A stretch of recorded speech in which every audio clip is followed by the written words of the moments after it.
So we have our decapped chip and it looks like this. It looks like this at times 10 magnification, at times 20 magnification, at times 40 magnification. So this is about the best zoom that we can get. We can adjust the lighting a little bit to try and make the image a little bit better. And we can also go up on the digital zoom. So that's at 150, that's at 200, 300. So how are we going to progress with the reverse engineering of some of this chip? Well, it's clear from the images that we're not going to get an awful lot of detail from them. We would need a much more powerful microscope. But we do have some other information, and let's look at that now. So what we have here is the original layout for this chip, which I printed off way back in 1997. On the right hand side we have the layout, on the left hand side we have the actual chip. So if we were to look at individual structures here within the layout, we can pick these off within the chip. So for example, if I look at this long structure here, we can see that it's going to be this structure. And if we look at the one to the right of it, which is this one, it's going to be this structure here. And in fact, if we look at this whole block all the way round here, then that's going to be this whole section here. And in fact, you can actually see that if you look at the block up here, that's going to be this block. And you can pick out individual components. So if you notice these components here, which are 1, 2, 3, 4 transistors, those are going to be the transistors here. 1, 2, 3, 4. Now if this is the kind of thing that you enjoy and you would like to see more of, then don't forget to like and subscribe. It really helps the channel. Also, you can get access to other content that I have on my free Patreon account. Now we can also pick out the capacitors. You can see in this block here that we have 1, 2, 3, 4, 5 capacitors. And you can make out the shapes of the capacitors here within the chip. We have 1, 2, 3, 4 and 5. Now they're just covered with this metal layer at the moment, but you can make out the shape of the individual capacitors. Now the resistors in this image are more difficult to see, but you can see in between we've got resistors here and we've got resistors here. Now the resistors are going to show up here in the darker area. But if we were to shine the light directly into the microscope, then we can see the resistors in a bit more detail. So this is the same block and you can see the components in a bit more detail. We have the capacitors here, 1, 2, 3, 4, 5. And we have the resistors and you can see the individual resistors starting to resolve here. And you can see we've got the more detail here on our transistors. So you can pick out 1, 2, 3, 4 transistors. Now if I zoom in a little bit more with the digital zoom, let's see if we can get this, 150, we'll go up to maybe 200. So now we can see we've got the individual transistors that we were talking about, 1, 2, 3, 4, and we have the resistors here, and under the metal layer here we have 5 capacitors. So we can get some reasonable level of detail. Maybe if it goes up to 400 it starts to get a bit silly, but here we have the transistors, and this is a bank of transistors here, and there's a bank of 1, 2, 3, 4 transistors here. We have some resistors, and we have the capacitors.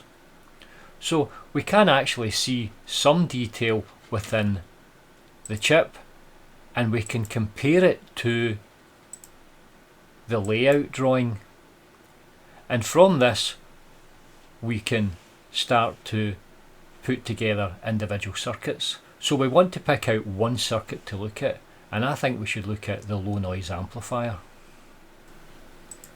So if you look in directly through the microscope, you can start to see that we've got individual resistors here, and you can also see some of the metal layers. So this line across here is a metal track, and so is this line, and so are these horizontal lines here. So you can start to see individual metal layers, which is really quite good for this level of magnification. So let's crack on, and we'll go on and look at the low noise amplifier.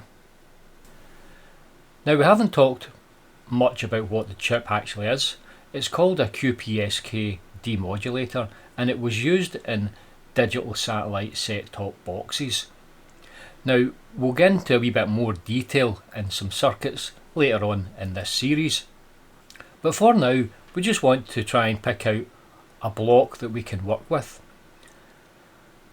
So if we have a look at the layout here, down in this pin, this says RF, so this is one of the RF input pins, and this is the RFB, so this is the other RF input pins. So the very first thing that happens is the signal comes in at a very low level into this chip. The first thing we've got to do is we've got to amplify that signal, but we've got to amplify the signal but also ensure that the noise doesn't get amplified with it. So we want to try and get as clean a signal as we can.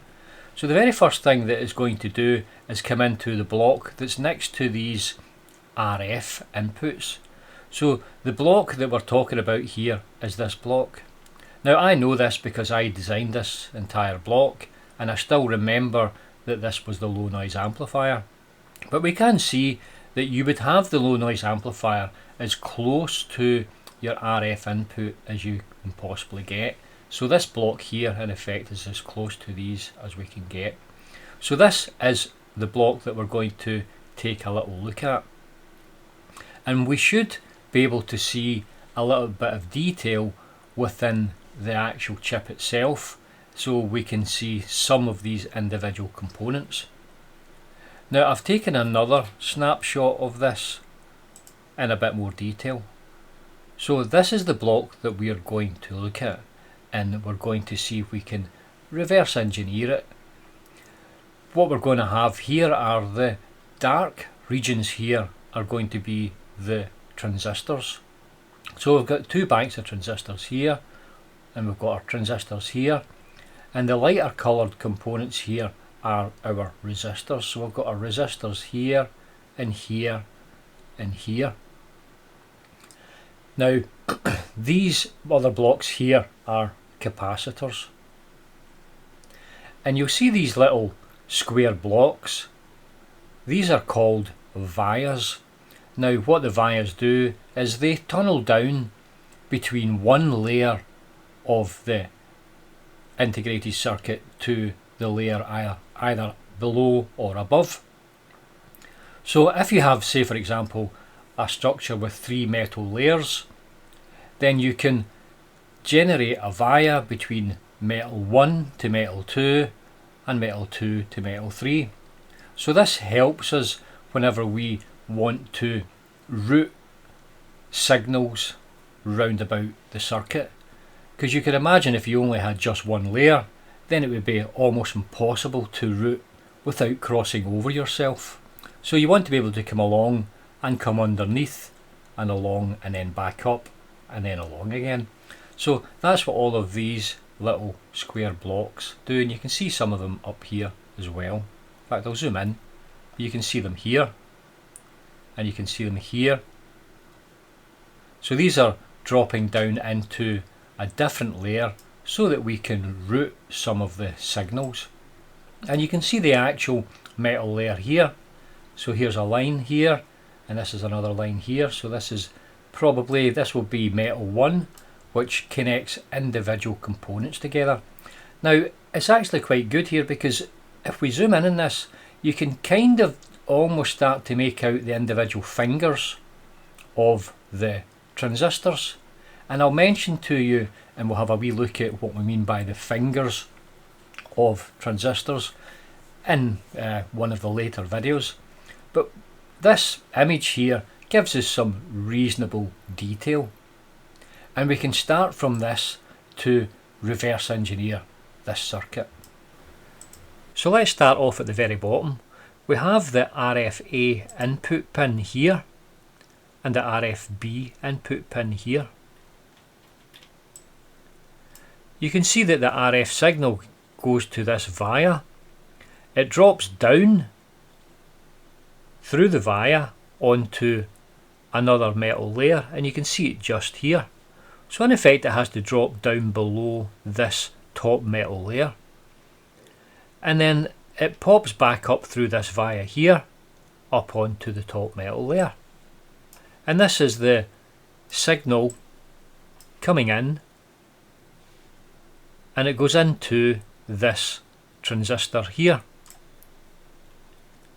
So it's going to come in at something called the base of this transistor, and there's going to be another 2 connections out of this transistor. There's going to be a collector and an emitter. So probably this here will be either collector or emitter, or this one here will be the collector or emitter. Now what is this black region here? And you can see this black region all over the chip. So the black region goes all the way around this circuit, it goes all the way around this circuit and this one. Well, this is not part of the circuit design itself, but it's something called an isolation structure. So in RF design, the input stage, and in fact lots of the stages here are extremely sensitive to noise. So designers surround it with something called guard rings and trench isolation, and it prevents the noise from coupling down through the substrate and appearing at other parts of the chip. Now we could follow the base and the emitter of this transistor and see where they connect into, and then work through and build up the circuit like that.